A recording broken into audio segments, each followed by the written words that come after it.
we want them to be secure and their path of education and opportunity for employment. And so there was a lot of conversations around how multi-sector collaboration can occur and how we might move from maybe silos of industry into a more collective community response strategy. Yes, today was Bexar County leading the way in order to develop public-private partnerships. Bexar County and local government is not going to be able to sustain this on any long term. So we're going to need our federal government, our state government, our local governments to lock in arms to deal with food insecurity. But we have many, many other issues, as I learned today, that connect to food insecurity. Housing insecurity, healthcare access insecurity, all come together for the wellness and the physical well-being of all our citizens. And today was the start of a conversation is how do we partner for the immediate term, for the intermediate term, and for the long term? How can we make sure that people aren't going hungry? Yeah, those three areas of government at all levels, whether local, city, county, state, or federal, doing what they can, the nonprofit sector doing what we can, but the for-profit sector, businesses doing what they can. Ultimately, hunger isn't a food issue, it's an income issue. And the for-profit sector, by providing opportunities and economic growth and impact for our city, people need to make living wages that allow them to pay the rents, allow them to pay for food, allow them to pay for access for health care, transportation, child care, etc. Today was a big conversation to lay out some big goals to alleviate the suffering that many families are going through right in our community. And this is just a start of conversation. We'll have more summits coming up in the next month or two, and we will then bring in the other stakeholders that have a vital interest to make sure that we provide food security for all of us in our community. So you mentioned this about the government shutdown. Was this summit already kind of planned, or was it brought about because of what you all saw during the government shutdown? This was planned before the government shutdown. So we immediately knew that food insecurity was at the end of the election on referendum A and B. Bexar County had a food drive in partnership with the food bank that was totally unplanned. But it was very timely in light of the shutdown of the government that we had nearly 500 families come in. And I was at the food line 7 a.m. in the morning following that election to hand out food. People were in tears as they received their food. So we know that we have a dire need in our community that we need to address. So then can you talk again about how important it is to have county leadership or city leadership, you all working together to solve this issue rather than working separately? Correct. It's all about collaboration. But first we needed to communicate. And then we've got to come up with an action plan, and that's the long-term goals of this summit, is to have an action plan so that everybody knows what everybody's doing. We found out there were a lot of lack of connectivity with the workforce programs, and that we have a lack of connectivity with higher education and the students that are going to be severely impacted. We got an economic report from our workforce development programs. People in here got a lot of knowledge, and knowledge is power. I think a lot of the conversation today was about the triage that's happening with the change at the federal level. There is so much that is impacting our residents in different sectors. And so, obviously we're talking about those programs that put food on the table for Americans, but there's programs that allow for affordable housing. There's programs that provide for education. I mean, some of the changes to the Pell Grant, which I think the conversation today, was enlightening, because most people, I guess, don't realize that a lot of Pell Grant funds are used to pay for food or to pay for rent while a student might be gaining their education. And changes to that, how will we work together to fill the gaps that are created? How do we keep the gaps from happening? And I think, the efficiency, the data sharing, we've got a lot of work to do as community organizations. And we're doing some best-in-class programs, but I think just leveraging those to their most impactful level. Oh, let me just check something on my mic. I don't know if you want to. Yeah, I think I'm stepping on your signal. Turn this off. Go check your camera.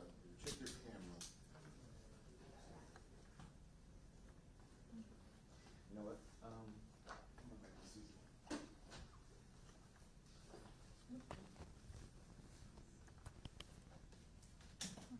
Go hardwire. I know, right? Hello, hello, hello. Sometimes that's the easiest way. Yeah, I was like, at least it's on and it's working now. Yeah, that makes sense.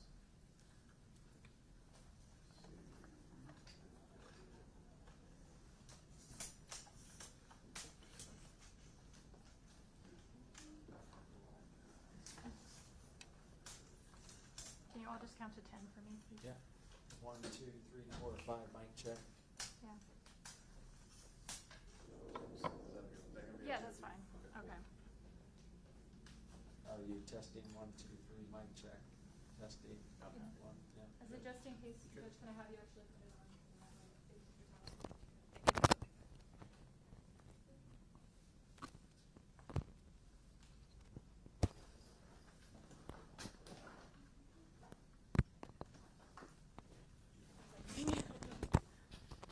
These are tricky sometimes. All right.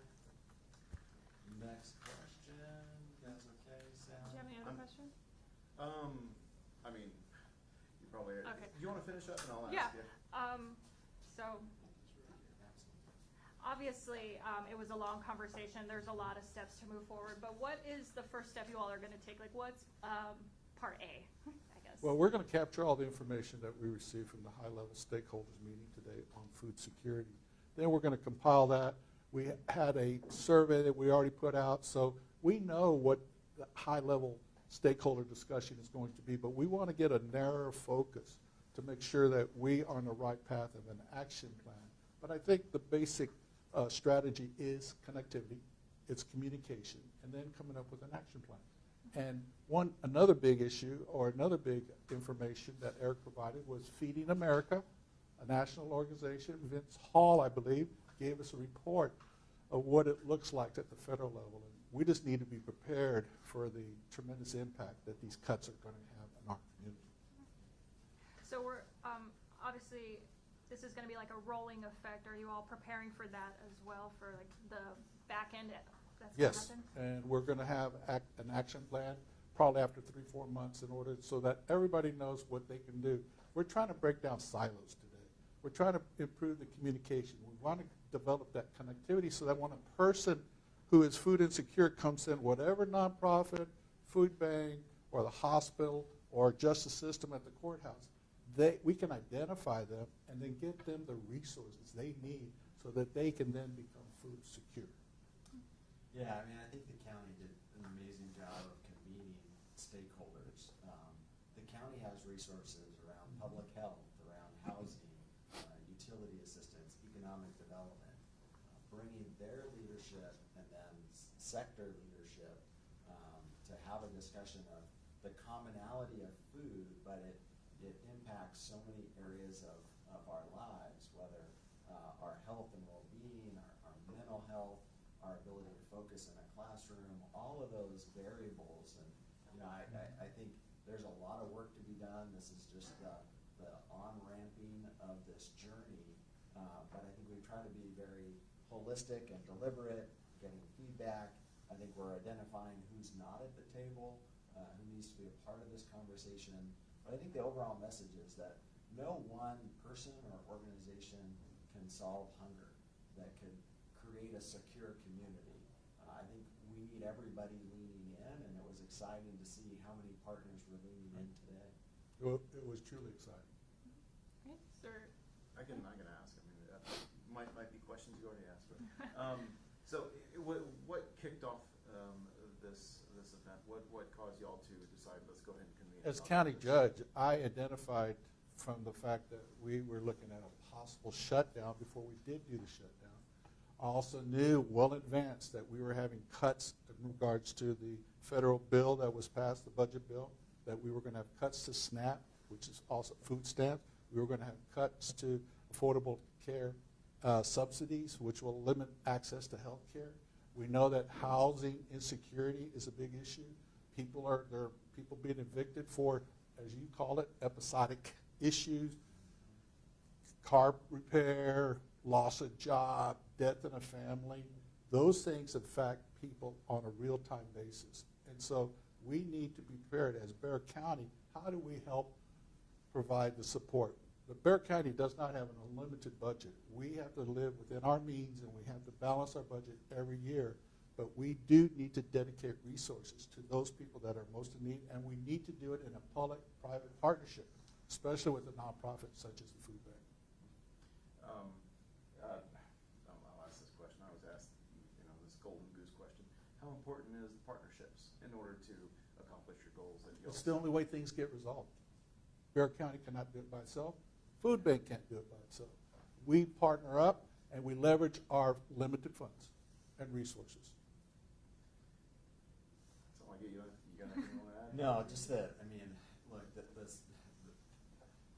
the San Antonio Food Bank has a demonstrated track record of efficiencies, right? We want to leverage and create ROI, and I think that conversation around the table today of like, yeah, what is the ROI that some of the federal programs bring to the community? When you think about SNAP, SNAP's been top of mind for our community because of the government shutdown and families losing access. It's about 300,000 residents of Bexar County that participate in the SNAP program. But they get food on their table because of the program, but farmers, growers, food manufacturers, grocery retailers, all are supported because of SNAP. Small businesses that oftentimes pay a lower wage have an employee that has energy to show up to work because the wage was inadequate, therefore it created an environment where they were eligible for SNAP, but because of SNAP, the household got food. And so the trickle down and up effect of these federal programs, I think that conversation about how do we help elected officials at the national level understand how it impacts us at the local level on a very basic need of food. And so, I think I was energized by the number of folks wanting to lean in, to work in a more efficient and more effective way.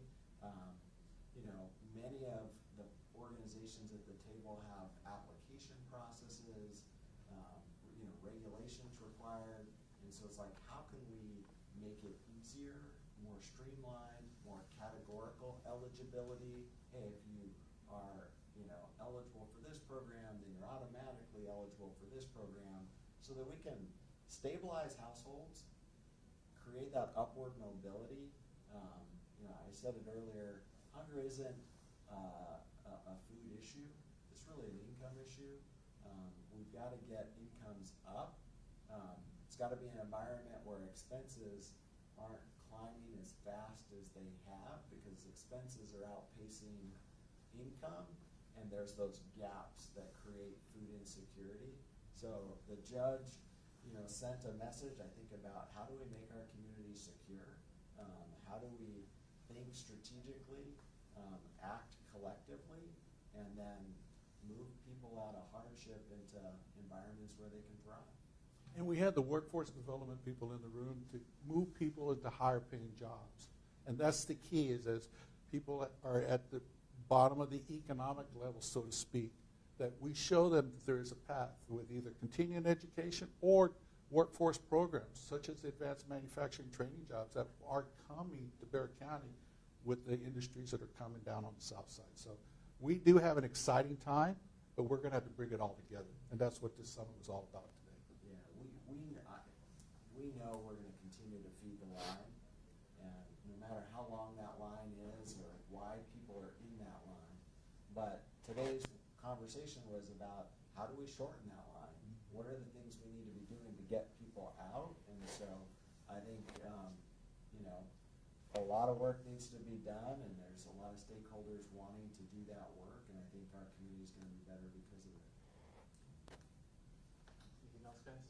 All right, thank you. Thank you all. Cool, thank you very much. Thank you. Keep in mind for those that came late, this was the first of 4 meetings. Yeah. And there were 50 stakeholders.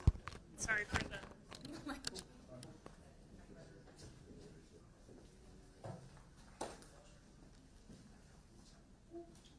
Appreciate you all coming. Thanks for your patience. Of course. Thank you. It was fun just chilling, you know?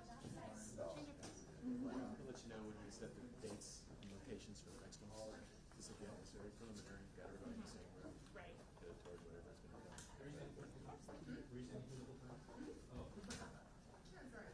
Passing my day.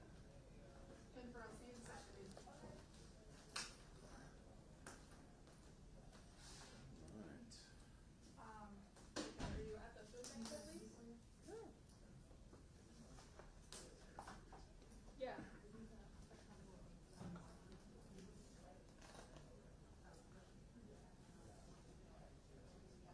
Nice. So 11:30? Yeah, that was rough. Well, I was walking up here at 11:20 and I'm like, holy cow, what? Yeah, I think there was a few more Yeah, I'm parking in the lot back local of too. the So food I'm bank. I work for the county, so it caught me off guard too. Oh, Denise this one? Family Holidays Center. You work for the Yeah. I'm Aaron, by the way. Aaron, I'm James. Nice to meet you. Yeah, I came here earlier because there was no mention of video of the actual event, and so I swung by to see if I could get video of them talking. I was told no, so I said, well, screw it, I'll just come back. Yeah.